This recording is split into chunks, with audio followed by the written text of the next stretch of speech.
మాతృదేవోభవ, పితృదేవోభవ. ఇప్పుడు మనము ఆగస్టు నెల మొత్తం 2025 గోచార ఫలితాలు చెప్పుకునేటువంటి ప్రయత్నం చేద్దాము. ముఖ్యంగా ఈ ఆగస్టు నెలలో అంటే ఈ శ్రావణ మాసంలో ఎక్కువగా వచ్చేటటువంటి పండగలు ఏమిటి అది తెలుసుకునే ప్రయత్నం చేద్దాం. మొట్టమొదటిగా ఆ 8వ తారీఖున వరలక్ష్మి వ్రతం అని చెప్పేసి ఒక వ్రతం ఉన్నది. ఆ వ్రతం వరలక్ష్మి వ్రతం ఆడవాళ్ళు చాలా చాలా చాలా ప్రాధాన్యతనిచ్చి ఆ వరలక్ష్మి వ్రతం చేసుకుంటారు. దాని గురించి మీకు ప్రత్యేకించి చెప్పక్కర్లేదు. అందరూ కూడా ఎంతో కొంత వారి శక్తిని మేరకు అరగ్రాము దగ్గర నుంచి ఒక 5 గ్రాముల వరకు కూడా లక్ష్మీ దేవి యొక్క రూపు కొనుక్కొని దాన్ని పూజ చేసి అవి వరలక్ష్మి వ్రతానికి ఆ వరలక్ష్మీదేవి మెడలో వేసి తర్వాత తదుపరి తీసుకుని పూజ అయిపోయినంతరం వారి యొక్క మెడలో కట్టుకుంటూ ఉంటారు. ఇది ఒక అద్భుతమైనటువంటి స్త్రీలకు మరీ ముఖ్యంగా, ఎందుకంటే ధనాన్ని ప్రసాదిస్తుంది వరలక్ష్మీదేవి అని ఆ కథ కూడా అట్లాగే ఉంది. కాబట్టి ఆడవాళ్ళు చాలా ప్రాముఖ్యతనిచ్చేటటువంటి పండుగల్లో దీన్ని ప్రప్రథమంగా కూడా చెప్పుకోవచ్చు. ఒకటి. ఇక 2 రక్షాబంధన్. ఈ రక్షాబంధన్ అనేటటువంటిది మనం ఈ ఒక ఆడపిల్లకు అదే వయసు దగ్గరలో ఎక్కువ కావచ్చు, కొంచెం తక్కువ కావచ్చు ఉన్నటువంటి వాళ్ళు, లేదా అసలు మొట్టమొదటి యాక్చువల్గా అన్న కానీ తమ్ముడు కానీ, లేదా ఈ మధ్యకాలంలో ఫ్రెండ్స్ కూడా అక్క అని చెప్పి పిలుచుకుంటూ వాళ్ళు కూడా ఈ చెల్లెలకి రక్షాబంధన కడుతూ ఉన్నారు. ఇది యాక్చువల్లీ మొదట్లో మన దక్షిణ భారతదేశంలో లేదు. ఇది పురాణ కాలం నుంచి ఉన్నదే, కానీ మన దక్షిణ భారతదేశంలో తక్కువగా ఉన్నది. ఈ మధ్య కాలంలో బాగా ఎక్కువైంది. కారణం ఏంటి అంటే మనకి మహాభారతంలో శ్రీకృష్ణుడికి ఒక్కనొక సందర్భంలో గాయం అవుతుంది. తలకి గాయం అవుతుంది. అయితే ఆ గాయం నుంచి రక్తం వస్తుంటే గబగబా అందరూ శ్రీకృష్ణుడి తలకి కట్టు కట్టాలి అని చెప్పేసి వస్త్రం లేక అక్కడ అందరూ వాళ్ళ ఇంటికి బయలుదేరి వెళ్తారు. కానీ అక్కడే ఉన్నటువంటి ద్రౌపది మాత్రం ఇంకా వెనక ముందు ఆలోచించట్లేదు. నా చీర పాడినా పర్లేదు, చీరలోంచి కొంత భాగాన్ని చీరలోంచి చింపి శ్రీకృష్ణుడి తలకు కడుతుంది, ఆ గాయం నుంచి రక్తం బయటికి రాకుండా. ఆ దాని యొక్క ప్రభావం వల్ల కురుక్షేత్రంలో ఆమె మనకి దుర్యోధనుడి యొక్క ఆస్థానంలో ఆమెకి జోధ అనంతరం ద్రౌపదీదేవిని కూడా ఓడిపోతాడు మన ధర్మరాజు గారు. ఆ సందర్భంలో ఆమెని అందరిలోకి తీసుకొచ్చి అవమానపరచడానికి ఆమె వలువలు అంటే వస్త్రాలన్నీ ఒలిచేస్తూ ఉంటారు. అంటే అవి దిగంబరంగా చేయాలని.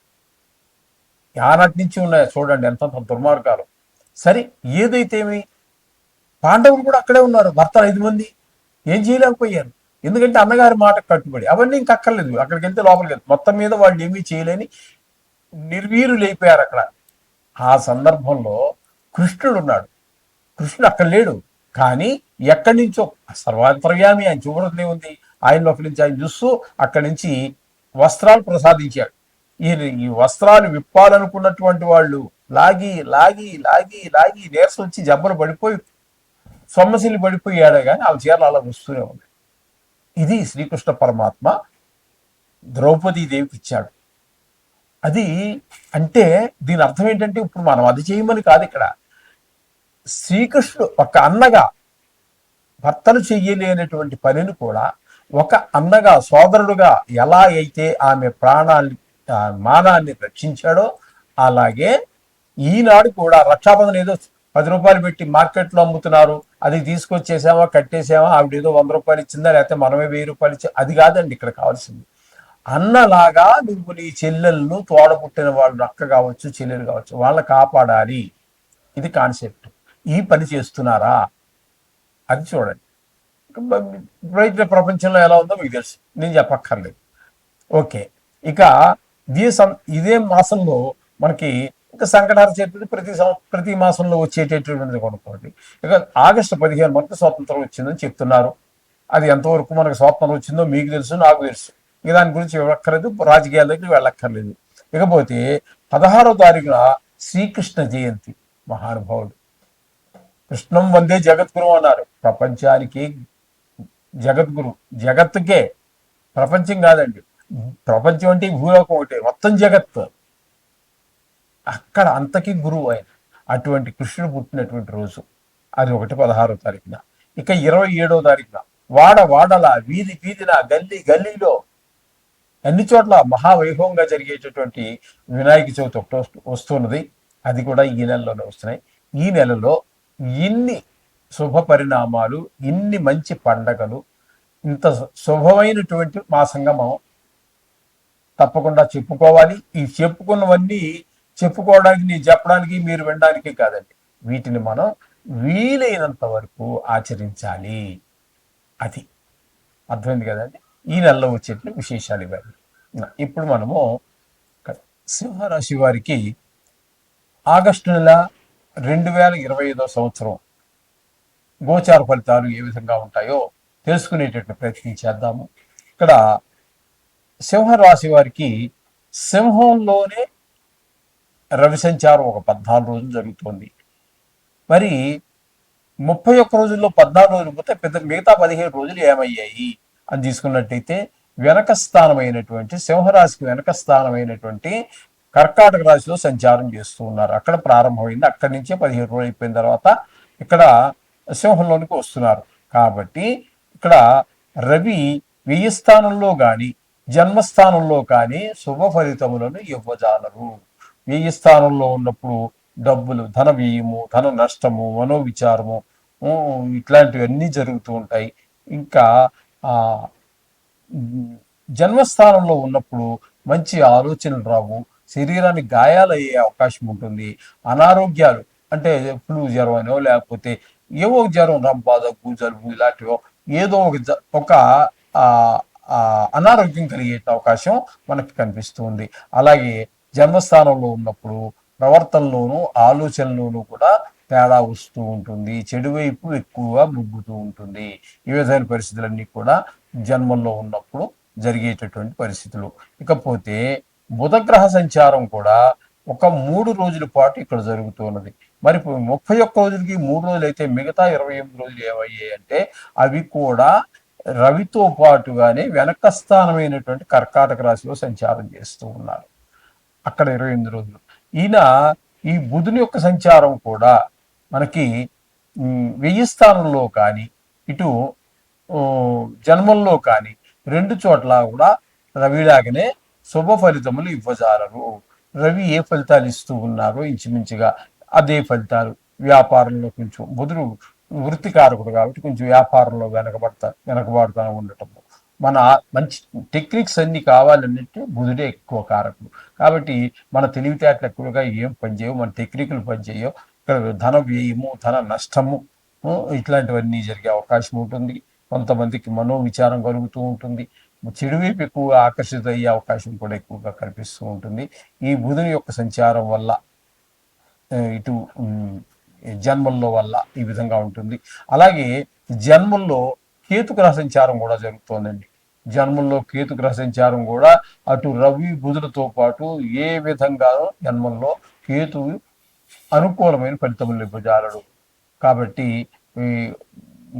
అనారోగ్యాలు కావచ్చు, చెడు ఆలోచనలు కావచ్చు, చెడు ప్రవర్తన కావచ్చు, అంతా మొత్తం మీద చెడు వ్యవహారమే జరిగే అవకాశం ఉంది. ఇక్కడ మొత్తంగా జన్మల్లోనే 3 గ్రహాలు కూడా మనకు అనుకూలమైన ఫలితములు ఇవ్వట్లేదు, రవి, బుధ, కేతు కూడా.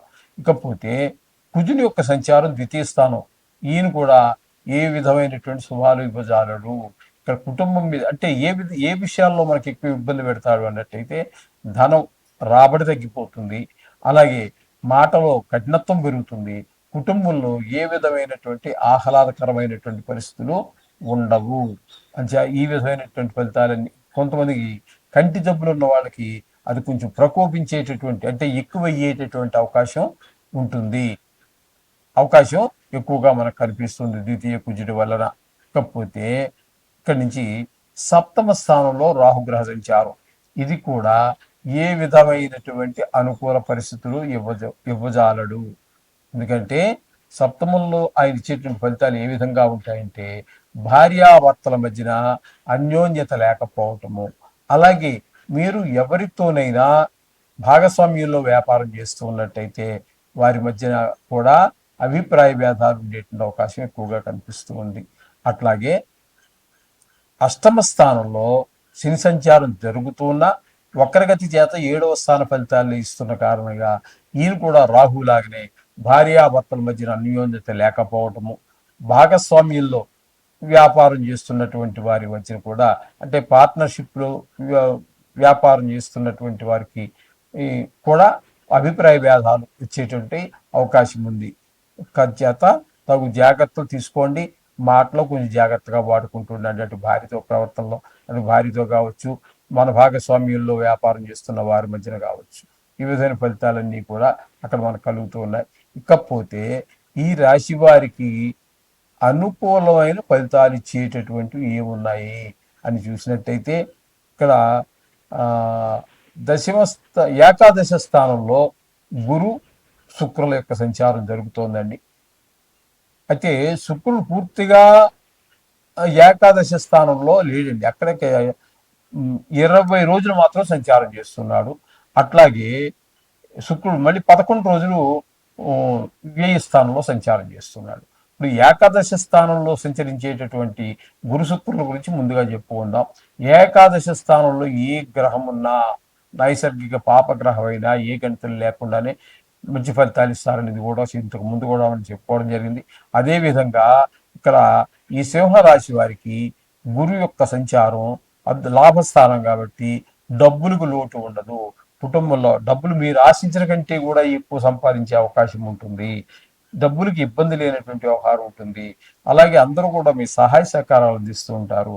మీ వ్యవహారంలో ఏ వ్యవహారం మొదలుపెట్టినా అందులో మధ్యలో వదిలేయటమో ఆపేయటమో అట్లాంటివి కాకుండా దానిని సక్రమంగా పూర్తి చేయగలుగుతారు. ఈ విధమైనటువంటి ఫలితాలన్నీ ఏకాదశ స్థానం గురువు వల్ల కలుగుతూ ఉన్నాయి. అలాగే శుక్రుడు కూడా అదే ఏకాదశి స్థానంలో 20 రోజులు, అదే అలాగే 12వ స్థానం వ్యయ స్థానంలో ఒక 11 రోజులు సంచారం చేస్తూ ఉన్నారు. అంచేత శుక్రుడు అంటే వ్యయ స్థానంలో కూడా శుభాన్ని ఇచ్చేటటువంటి గ్రహం ఏదైనా ఉందంటే నవగ్రహాల్లో అది శుక్రుడు మాత్రమే. చేత శుక్రుడు ఏకాదశిలోను ద్వాదశిలోనూ కూడా మంచి ఫలితాలు ఇవ్వటం ద్వారా రెండు స్థానాల్లో కూడా చాలా లాభదాయకమైనటువంటి పరిస్థితులు అన్నీ ఉంటాయి.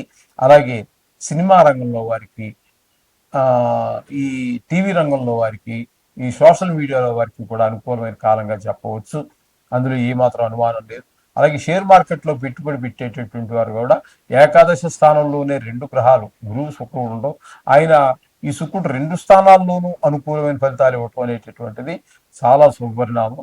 వారికి ఖచ్చితంగా ఎంతో కొంత లాభాన్ని చేకూర్చి తీరుతారు. ఈ విధమైన ఫలితాలని శుక్రుడు ఇస్తున్నాడు.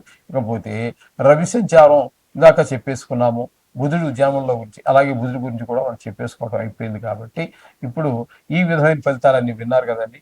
ఈ రాశి వారికి ఒక్క గురువు శుక్రుడు తప్పితే ఎవరు కూడా అనుకూలురు కాదు. కాబట్టి డబ్బులు ధనాన్ని ఖర్చు పెట్టేటప్పుడు, మాట వదిలేటప్పుడు తగు జాగ్రత్త తీసుకోండి. ప్రతి విషయంలోనూ కూడా జాగ్రత్త తీసుకుంటూనే ఉండవలసి ఉంటుంది. అలాగే ఏ ఏ విషయాల్లో ఏ ఏ గ్రహాలు కొంచెం ప్రతికూలంగా ఉన్నాయి విన్నారు కదండి. ఆ విషయాల్లో తగు జాగ్రత్త తీసుకుంటూనే మనం నిత్యము పూజ చేసేటటువంటి నవగ్రహాలకు కూడా 2 నిమిషాలు భక్తి శ్రద్ధలతో చేయండి. లేదా ఇంటికి దగ్గరలో కనుక ఉన్నట్టయితే, ఇదంటే వార ఫలితాలు అవి కాదు కదా, ఒక నెల రోజుల పాటు ఉండండి. అంచేత మీ ఇంటికి దగ్గరలో నవగ్రహాలు కలిగినటువంటి దేవస్థానం ఉంటే వెళ్ళి కనీసం ప్రతిరోజు చేయండి అవకాశం ఉంటే. లేకుంటే మీకు ఖచ్చితంగా వారంలో ఒక రోజు ఏదో సెలవు ఉంటుంది. మీరు ప్రైవేట్ వ్యాపారమైనా లేదా గవర్నమెంట్ వ్యాపారమే ఉద్యోగమైనా కూడా ఉంటుంది. కాబట్టి ఆ రోజు ఉదయమో సాయంత్రమో మీకు ఏ టైం దొరికితే దానికి. కొంతమంది అడిగారండి మధ్య చెప్పడం మర్చాను, 2 నిమిషాలు వినండి. ఈ గురువు గారు మధ్యాహ్నం దాటాక నవగ్రహాలను ప్రదర్శన చేయకూడదట, పూజ చేయకూడదట, అది ఎంతవరకు నిజమండి అని చెప్పేసి చాలా మంది చెప్పారండి. 2-3 గుళ్ళో పూజారులు కూడా చెప్పారండి అంటున్నారు. ఇది ఎంతవరకు నిజమని అడగడం జరిగింది. అమ్మ ఒక్క మాట వినండి. ఎప్పుడు భగవంతుడు అండి సర్వ వ్యాపకుడు, సర్వకార్యుడు. ఆయనకి ఏం వాటికి నియమాలు మనం పెట్టుకున్నవి. అర్థమైందా అండి? మళ్ళీ ఇక్కడ పూజ చేసి అక్కడికి వెళ్ళి చేయాలంటే కొంచెం పాపం ఒకటే ఆ 4-5 గుళ్ళు ఉంటాయి, పూజారి గారు ఒకడే ఉంటారు, అన్నిట్లో చేయాలంటే ఇబ్బంది అయిపోతూ ఉంటుంది. దానికోసమని ఆ గుడికి అనుకూలంగా ఆ పంతులు గారి సమయానికి అనుకూలంగా కొన్ని నియమాలు ఏవో పెట్టుకుని ఉండొచ్చు. మధ్యాహ్నం ఇప్పుడు దేవుడు కోపం రాదండి. ఒక విషయం గుర్తించండి, కోపం వస్తే ఆయన దేవుడే కాదు. ఆ కోపం వచ్చి దేవుడు మనకు అక్కర్నూ లేదు. అంచేత ఆయన మన తండ్రి అండి. ఒకవేళ మన తండ్రి గారు కూడా కోపం వచ్చి ఒకటి కొడతాడు, అంచేత ఆయన మనం ఉంటే కోపం అండి శత్రువా? ఇప్పుడు ఒక్క దెబ్బేసిన పాపానికి 10 సార్లు ముద్దులు పెట్టుకుంటాడు. 10 రూపాయలు ఇచ్చి నీకు ఏదో ఒక కొని పెడతాడు. అంతే భగవంతుడు కూడా. అంచేత భగవంతుడికి ఎక్కువ కోపం రాదండి. ఒకవేళ ఆయనకు వచ్చిన కోపం ఏదైనా ఉన్న సందర్భాలు ఉంటే కూడా ఆయన మనల్ని సంస్కరించడానికే విషయం మాత్రం గుర్తుపెట్టు. శుభం భూయా.